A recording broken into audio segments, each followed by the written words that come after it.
Shalom, selamat berjumpa kembali di channel TBKK Japiter Tinambunan. Firman Tuhan pada hari ini di hari yang ke-119, tanggal 29 April 2025, diambil dari kitab 1 Yohanes pasal 2 ayat 24. Hadapi musuh harus bersatu dengan anak dan bapa. Artinya, dalam diri kita menyatu Tuhan Allah dan anaknya Yesus Kristus dan juga Roh Kudus dalam menghadapi situasi. Sebagai nats adalah sebagai berikut. Dan kamu, apa yang telah kamu dengar dari mulanya, itu harus tetap tinggal di dalam kamu. Jika apa yang telah kamu dengar dari mulanya itu tetap tinggal di dalam kamu, maka kamu akan tetap tinggal di dalam anak dan di dalam Bapa. Bahasa Indonesia sehari-hari dikatakan demikian.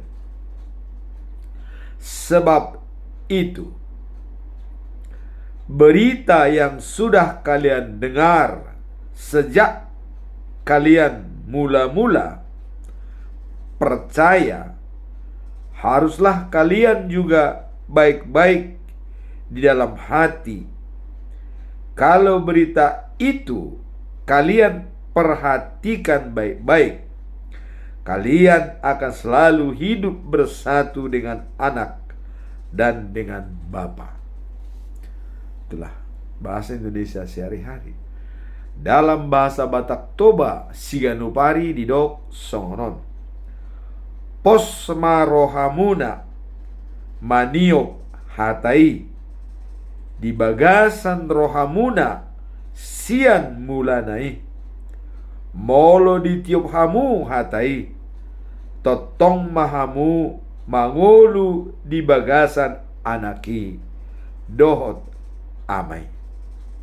Itulah firman Tuhan pada hari ini. Dan sebagai pedoman kita selama bulan April, kita tetap menyampaikan topik menghayati pengampunan dosa dan kebangkitan Yesus melalui pengakuan dan kesaksian kekuasaan Tuhan. Dan ini dijabarkan dalam Roma pasal 6 ayat yang keempat. Dikatakan demikian. Dengan demikian, kita telah dikuburkan bersama-sama dengan Dia oleh baptisan, supaya sama seperti Kristus telah dibangkitkan dari orang mati oleh kemuliaan Bapa, demikian juga kita akan hidup dalam kehidupan yang baru. Transformasi spiritual dari hidup lama menjadi hidup baru. Kita dilahirkan kembali dengan baptisan kudus supaya dapat pengampunan dari Allah Bapa, anaknya Yesus Kristus dan Roh Kudus. Dibaptis di dalam nama Bapa sebagai sumber kehidupan dan dalam nama Tuhan Yesus Kristus sebagai juru selamat dan juru damai antara kita dengan Allah. Di dalam nama Roh Kudus sebagai penolong, pembimbing atau penghibur kita selama kita masih hidup setelah Yesus Kristus naik ke surga. Itulah arti pentingnya baptisan kudus. Kita menjadi pewaris kerajaan surga yang akan disediakan oleh Tuhan Allah Maha Kudus dan Maha Kuasa. Sekarang kita masuk dalam perikop hari ini, yaitu diambil dari 1 Yohanes pasal 2 ayat yang ke-24. Yohanes pasal 2 ayat ke-24, tetap tinggal bersama anak dan bapa. Artinya anak dan bapa selalu berada di dalam hati kita. Tidak boleh dia keluar dari diri kita. Kalau kita mau menghadapi semua tantangan dengan baik. Sekarang mari kita, apa makna perikop ini? Dikatakan bahwa kita harus tinggal bersama-sama dengan bapa dan anak. Mari kita lihat maknanya. Dalam ayat ini kita diajarkan untuk tetap berpegang pada ajaran yang telah kita terima tentang Yesus Kristus, agar kehidupan kita senantiasa terjamin dalam Dia. Jadi ada jaminan kehidupan kita kalau kita tinggal bersama-sama dengan Dia. Maka tadi juga dikatakan baptisan itu kita bersama-sama dengan Yesus, kematiannya dan kebangkitannya. Jadi dalam hal ini ditekankan kita bahwa ayat ini menekankan pentingnya keterikatan kita pada kebenaran yang sudah diajarkan kepada kita bersama Bapa, Anak, dan Roh Kudus yang kita imani, yang kita percayai, yang kita yakini. Itulah makna daripada perikop ini. Kita bersama-sama tinggal dengan Bapa, Anak, dan Roh Kudus. Apa pesan moral? Ya, kalau kita harus tinggal bersama Bapa, Anak, dan Roh Kudus, pesan moralnya apa? Pesan moralnya adalah pentingnya kita menjaga iman dan kebenaran yang telah diberikan kepada kita sebagai pengikut Kristus. Jadi, keteguhan iman dan kebenaran bahwa kita sudah bersama dengan Yesus Kristus. Kalau kita lihat dalam ajaran Martin Luther, sola gratia, sola fide, dan sola scriptura. Sola fide artinya kita diselamatkan karena iman. Di sini juga dikatakan ya, untuk diteguhkan iman supaya tetap berada dalam kebenaran firman Tuhan sebagai pengikut Kristus. Kita sudah mendapatkan makna bersatu dengan Bapa, Anak, dan Roh Kudus. Nah, kemudian juga pesan moralnya menguatkan iman kita tetap kokoh utuh, percaya kepada Dia. Apa pembelajaran yang bisa kita lihat?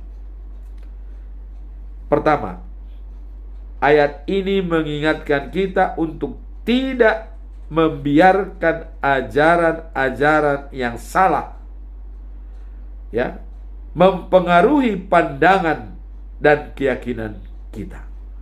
Jadi dengan kita bersama-sama dengan Dia untuk mengetahui supaya kita tidak bisa dipengaruhi oleh ajaran-ajaran yang sesat.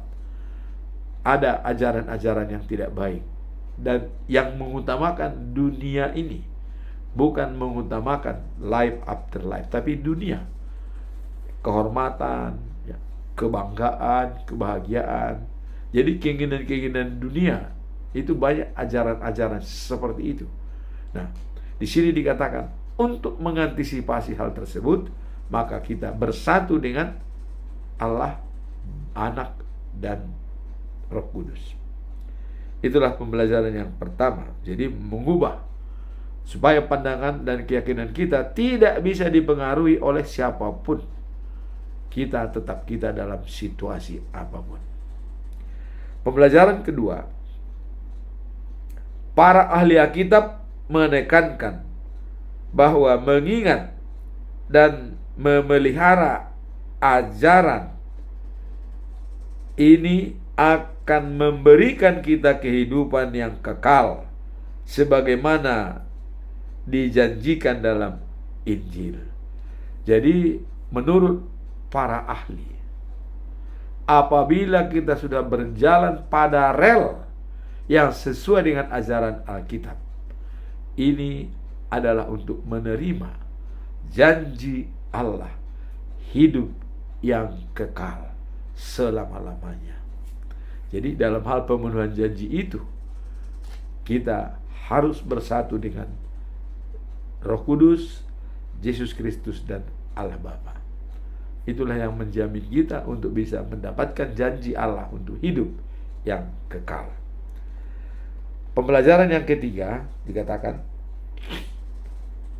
dengan memahami dan merespon ajaran ini dalam kehidupan sehari-hari, kita bisa menjalani hidup yang sesuai dengan kehendak Tuhan.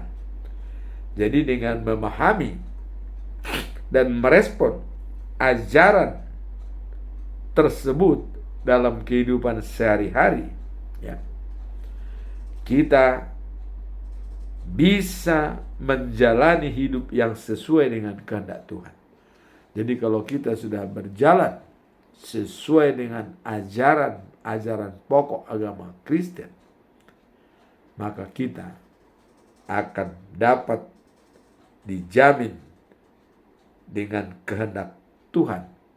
Artinya, apa yang kita lakukan tersebut sudah sesuai dengan kehendak Tuhan. Artinya, kita sudah dianggap menjadi sempurna, menyenangkan hati Allah. Pembelajaran yang keempat, itu dalam 1 Yakobus pasal 2 ayat 24. Karena itu, apa yang kamu dengar dari Dia, tetaplah di dalam kamu, kamu pun akan tetap di dalam Anak dan Bapa. Jadi ayat ini menekankan pentingnya mempertahankan ajaran yang telah diterima mengenai Yesus Kristus. Ini ajaran Yesus Kristus. Dalam kehidupan beriman, hal ini menjadi landasan dalam komunikasi dengan Tuhan. Menjunjung tinggi kebenaran yang sudah diajarkan, dapat mengokohkan iman dan kenyamanan kehidupan yang kekal telah dijanjikan. Nah, ini sesuai dengan pesan Yesus yang paling utama, pada saat dia berbicara kepada murid-muridnya. Dikatakan di dalam Yohanes pasal 14 ayat yang ke-6. Apa yang dikatakan oleh Yesus? Akulah jalan, kebenaran, dan hidup. Tidak ada seorang pun yang sampai kepada Bapa tanpa melalui aku. Jadi itulah ajaran pokok yang disampaikan oleh Yesus kepada murid-muridnya. Lantas ada pertanyaan dari murid Yesus, yaitu Filipus, bagaimana dan di mana Bapa itu, katanya. Tunjukkan kepada kami Bapa itu supaya kami dapat mengetahui bagaimana Bapa itu. Karena Yesus mengatakan, tidak ada yang sampai kepada Bapa tanpa melalui aku. Wah, ini pertanyaan dari murid. Di mana Bapa? Coba jelaskan supaya kami puas, katanya. Filipus, saya pikir kamu itu sudah mengerti. Selama ini sudah bersama-sama dengan saya kamu masih belum mengerti di mana Bapa dan siapa Bapa itu. Apa kata Yesus?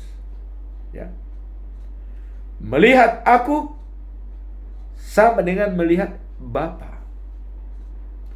Bapa bersatu dengan aku. Aku bersatu dengan Bapa. Terus kau mau cari di mana lagi Bapa itu? Bapa itu sendiri adalah aku. Jadi sudah jelas, semua yang kulakukan di dunia ini adalah atas perintah dan sepengetahuan Bapa. Karena Bapa itu bersatu dengan saya. Jadi kamu melihat saya, itu sama dengan melihat Bapa. Cuman Yesus tidak mengatakan terus terang, aku loh Bapa itu. Tidak mengatakan seperti itu. Ya. Melihat aku sama dengan melihat Bapa. Dari sini berarti Yesus sama dengan Bapa. Maka dia mengatakan, tanpa melalui aku tidak akan pernah sampai kepada Bapa. Karena dia sendiri kok Bapa itu. Bagaimana mungkin kamu sampai kepada Bapa kalau tidak percaya kepada Yesus? Ya jelas. Jadi itu bukan omon-omon itu ya. Yesus mengatakan itu ya sebenarnya. Tidak ada sampai kepada Bapa tanpa melalui aku. Udah jelas dikatakan. Kalau kamu minta sesuatu, mintalah atas namaku. Ya, kan dia sudah datang di dunia. Kalau sebelum datang ke dunia, kita masih ya Allah, ya Allah. Semalu kita ya Allah. Tapi setelah Yesus datang ke dunia, dalam nama anaknya Tuhan Yesus Kristus, Bapa kami yang di surga, dikuduskanlah namamu, datanglah kerajaanmu. Itu doa yang diajarkan. Ya. Jadi dengan demikian, bahwa kalau kita sudah bersama dengan Bapa dan Anak dan Roh Kudus, aman. Selesai. Apapun tantangan yang kita hadapi, kita tidak worry, tidak perlu takut. Itulah pembelajaran yang keempat yang bisa kita petik dalam hal perikop ini. Ya. Jadi, akulah jalan, kebenaran, dan hidup. Tidak ada seorang pun sampai kepada Bapa tanpa melalui aku. Ya. Karena Bapa itu sama dengan aku melihat Bapa, ya jelas. Jadi jangan harap ya kepada apologet lain tanpa melalui Yesus. Tidak ada yang bisa sampai kepada Bapa. Bertobatlah. Bagi yang belum percaya kepada Yesus, saya katakan hari ini, bertobatlah. Karena Yesuslah yang bisa ya mengadopsi semua permintaan kita. Dan hari ini ditekankan bahwa melihat aku sama dengan melihat Bapa. Jangan lagi ragu-ragu. Dan ini pula yang dikatakan Trinitatis ya. Jadi kalau dalam saya ya dalam video di situ ada 3 gambar ya. Pertama itu adalah global, dunia. Ya, kita ada di dunia. Dunia sekarang ini berputar. Kemudian melalui 3 segitiga sama kaki, Trinitatis. 3 bentuk tapi 1 kesatuan. Itulah gambaran daripada Allah Bapa, Anak dan Roh Kudus. Dalam satu tubuh mereka itu, dalam satu kesatuan. 3 segi tapi 1 badan. Sama dengan manusia, fungsi jantung, fungsi otak, fungsi tangan banyak, tapi 1 kesatuan dalam tubuh ya. Itu gambaran. Kemudian yang terakhir ada segi 4 ya. Itulah the new of Jerusalem. Itulah langit bumi yang baru yang diciptakan. Tapi untuk menuju sana kita harus melalui Trinitatis, 3 kesatuan. Maka tadi dikatakan, apa yang sudah kalian pelajari selama ini, dan itu tetap kau yakini, supaya kamu bisa bersama Bapa, Anak, dan Roh Kudus. Dan itulah yang diharapkan pada ayat hari ini. Selalu kita bersama Bapa dan Anak dan Roh Kudus, supaya kita bisa selamat. Sekarang kita masuk dalam kesimpulan atau conclusion. Apa conclusion dari ayat ini? Saya tetap menyampaikan dalam 3 pertanyaan yang besar, supaya lebih mematangkan kita dalam hal membicarakan ayat hari ini. Pertanyaan pertama, Bagaimana cara menjaga iman agar tetap kuat di tengah berbagai ajaran yang bisa membingungkan. Jadi, ajaran yang membingungkan. Bagaimana cara kita menjaga supaya iman kita tetap fokus, tidak terganggu dan tidak goyah? Mari kita lihat jawabannya, ya. Menjaga iman tetap kuat di tengah berbagai ajaran yang membingungkan adalah sebuah tantangan yang perlu dihadapi dengan bijaksana. Jadi merupakan satu tantangan yang harus kita hadapi dengan bijak. Ajaran-ajaran yang bisa membingungkan kita harus berhikmat, ya. Nah, yang perlu dihadapi dengan bijaksana, firman Tuhan sebagai pedoman hidup dan baca secara rutin setiap hari dan renungkan dengan baik. Itulah jawabannya. Jadi menjaga supaya kita tidak tergoda dengan ajaran-ajaran yang membingungkan, baca firman Tuhan. Kembali kepada firman, kebenaran firman Tuhan. Sola Scriptura. Hanya Alkitab yang bisa menjawab semua tantangan yang kita hadapi di dunia ini. Baca firman Tuhan. Itulah jawabannya. Nah, kemudian dalam 1 Ibrani, ya, dalam Ibrani pasal yang keempat ayat 12 dikatakan, karena firman Tuhan hidup dan kuat dan lebih tajam daripada pedang bermata dua manapun. Ia menusuk langsung sampai kepada pemisahan jiwa dan roh, sendi-sendi dan sumsum, dan mampu, ya, membedakan pikiran dan maksud hati. Wah, ini benar-benar. Jadi firman Tuhan itu, ya, lebih-lebih daripada pedang bermata dua. Ya, memang dia bisa memisahkan roh dan daging. Dan dikatakan tadi memisahkan sumsum, ya, dan mampu, ya, membedakan pikiran dan maksud hati. Jadi bisa melihat pikiran dan maksud hati. Dia sangat dalam. Itulah firman firman Tuhan, ya. Jadi boleh dikatakan sangat dalam, lebih tajam daripada pedang bermata dua. Apa yang mau digambarkan dalam ayat ini? Kita lihat. Ayat ini menekankan bahwa firman Tuhan memiliki kekuatan yang luar biasa dalam menghadapi ajaran-ajaran yang membingungkan. Sangat penting untuk terus merujuk pada Alkitab agar dapat membedakan kebenaran dan kebohongan. Jadi antara mana yang benar, mana yang bohong, firman Tuhan jawabannya. Dengan firman Tuhan kita bisa mengetahui mana yang baik dan mana yang kurang baik. Seperti dalam Roma 12 ayat 2 dikatakan, jangan serupa dengan dunia, berubahlah dengan pembaharuan budimu, ya, dan yang sesuai dengan kehendak Allah. Artinya mengetahui hal-hal yang baik dan hal-hal yang tidak baik. Kalau kita sudah mampu membaca hal tersebut, kemudian jadilah manusia sempurna.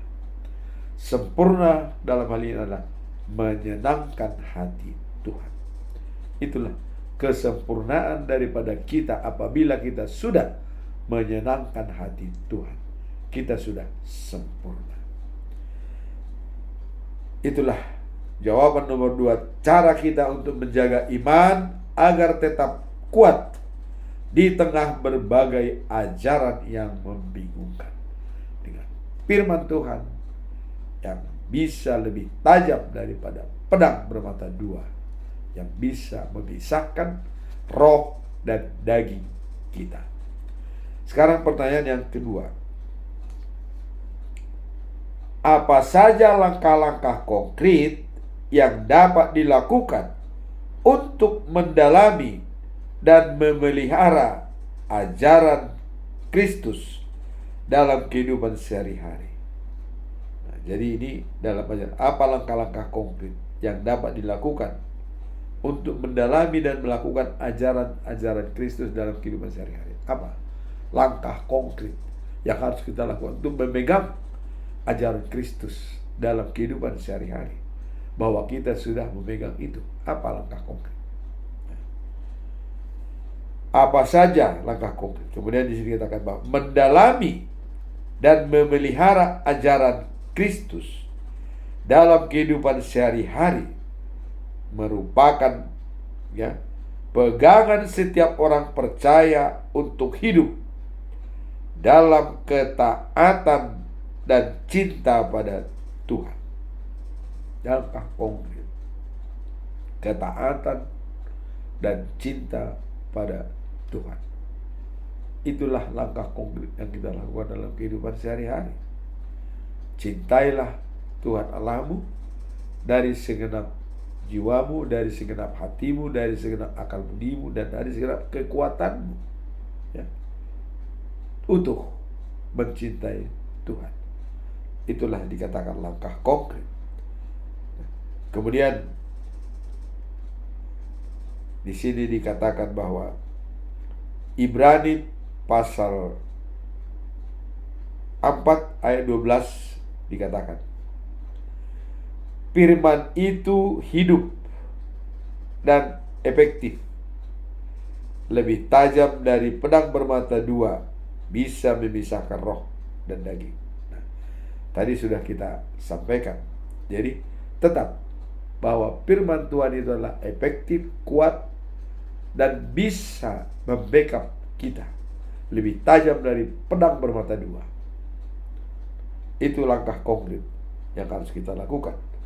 Nah, kemudian bagaimana kita melakukan tersebut supaya kita bisa bersama dengan orang lain dan iman itu menjadi kuat?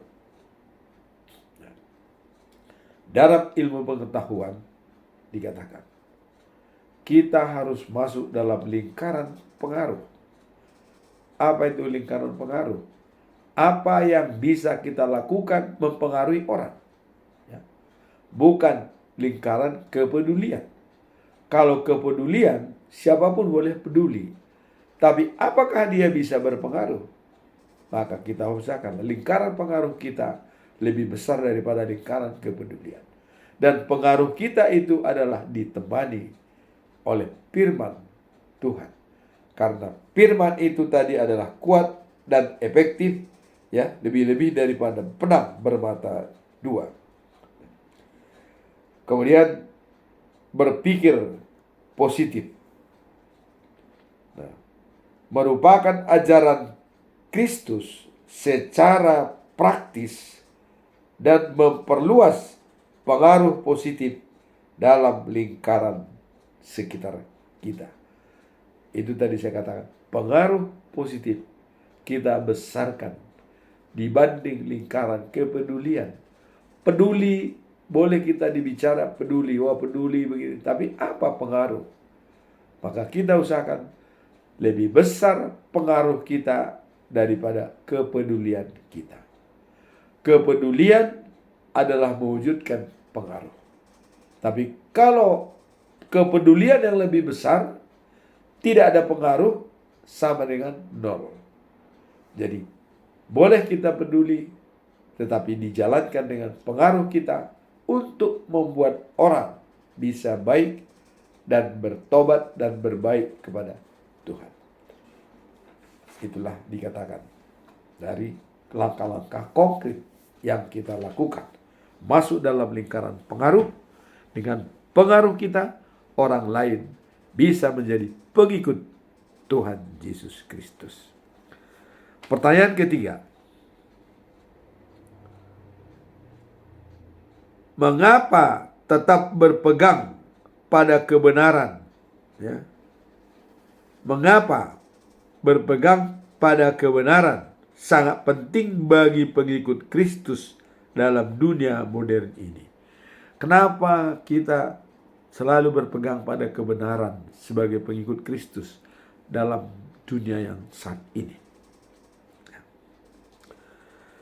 Menjaga kebenaran dalam iman Kristiani adalah hal yang krusial, terutama di dunia modern ini yang muncul dengan berbagai nilai dan pandangan yang sering bertentangan dengan prinsip kebenaran Allah.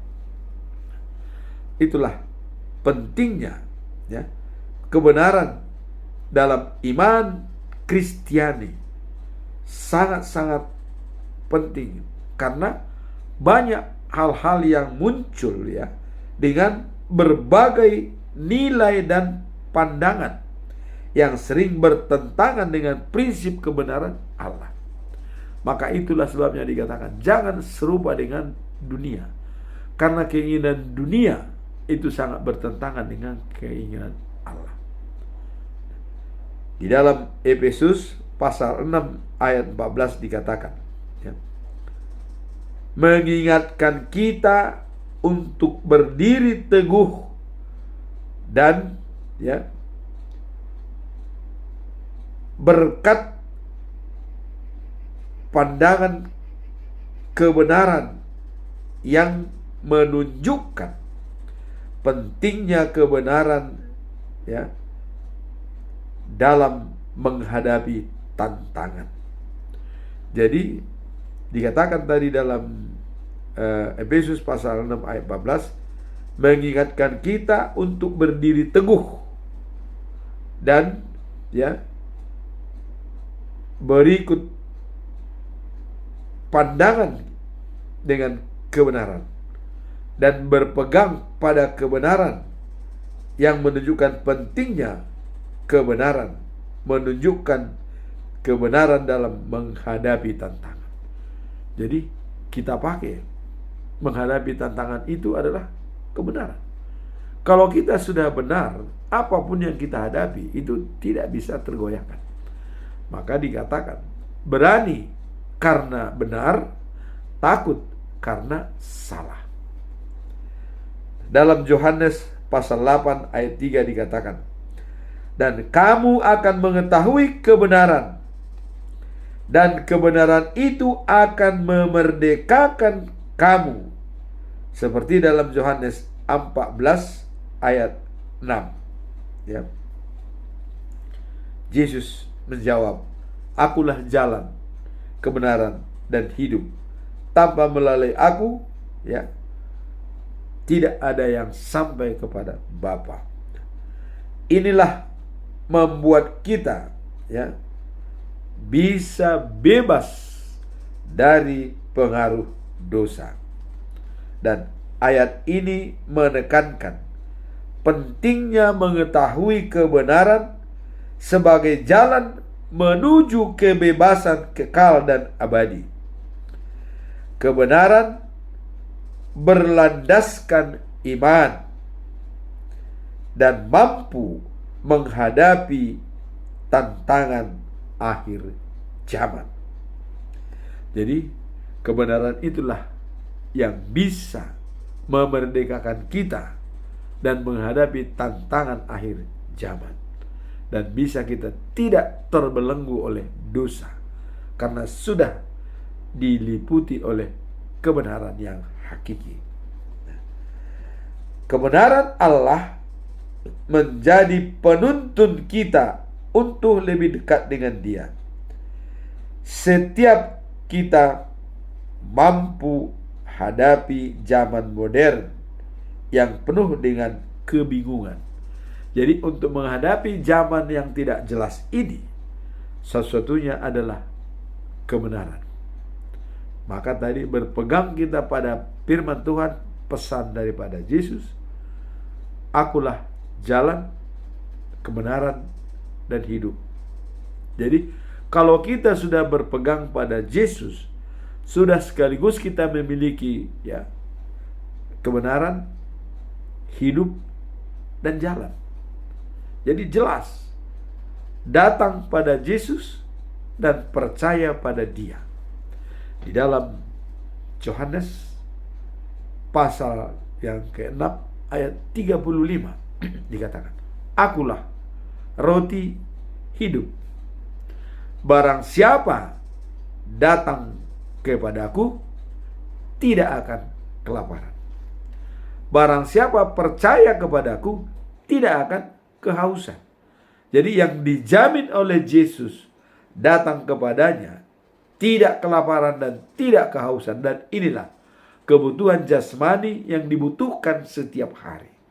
Tapi sekarang kebutuhan rohani kita dipenuhi. Rohani kita tidak lagi kelaparan, tidak kehausan. Hidup kekal dan abadi. Itulah firman Tuhan pada hari ini. Semoga firman ini menjadi bekal bagi kita untuk menjaga kebenaran dalam diri kita. Dan tadi dikatakan, firman yang sudah kamu pelajari selama ini, camkan baik-baik supaya kamu bisa berada di dalam Bapa, Anak, dan Roh Kudus untuk menjamin kehidupan yang kekal dan sejati. Amin. Tuhan memberkati.